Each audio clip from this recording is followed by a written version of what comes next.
Hello students, आज मैं doctor Sangeeta Mathur, associate professor राजनीति विज्ञान, आपको राजनीति विज्ञान पढ़ाऊंगी। और आप लोग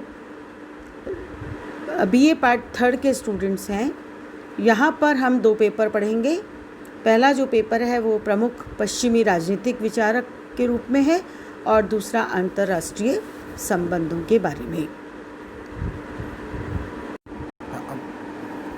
हम लोग पहला प्रश्न पत्र प्रमुख पश्चिमी राजनीतिक विचारक पढ़ेंगे और उसमें भी सबसे पहला जो अध्याय है प्लेटो का, वो हम लोग देखना चाहेंगे।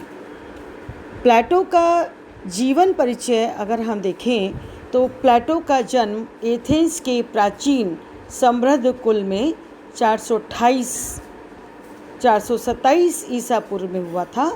प्लेटो के पिता का नाम अरिस्तोन और माता का नाम पेरिकतिओन था।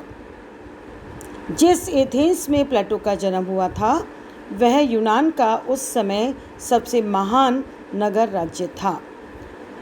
प्लेटो के गुरु के रूप में हम सुकरात को देखते हैं और 18 से 20 वर्ष की आयु में प्लेटो सुकरात के संपर्क में आया।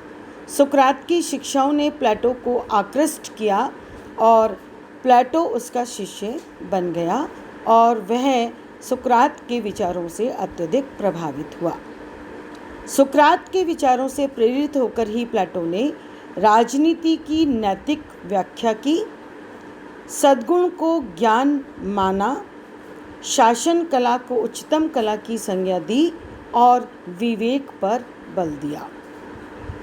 सुकरात को जब विषपान दिया गया तब प्लेटो 28 वर्ष का था। प्लेटो पर इस घटना का गहरा प्रभाव पड़ा। प्लेटो तत्कालीन एथेंस की लोकतांत्रिक व्यवस्था का विरोधी था, इसलिए वह एथेंस छोड़ के चला गया, क्योंकि लोकतांत्रिक व्यवस्था में ही उसके गुरु सुकरात को जब विषपान करा दिया गया तो उसका पूरा विश्वास लोकतांत्रिक व्यवस्था से उठ गया और वह उसका विरोधी हो गया। प्लेटो ने 386 ईसा पूर्व के लगभग अपना एक शिक्षणालय खोला, जिसमें उसने अपने जीवन के शेष 40 वर्ष व्यतीत किए। प्लेटो की अकादमी में गणित और ज्यामिति के अध्ययन को विशिष्ट महत्व दिया जाता था।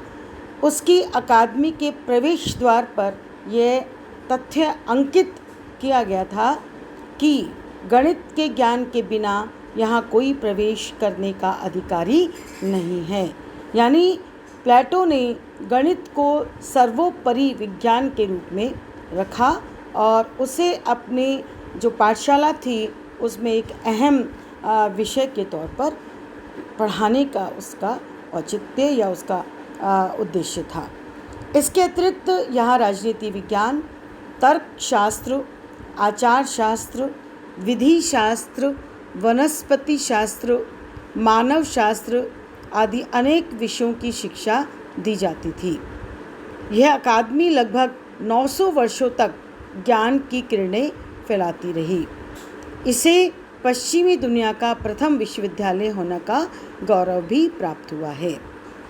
प्लेटो को आदर्शवादी चिंतक के रूप में जाना जाता था।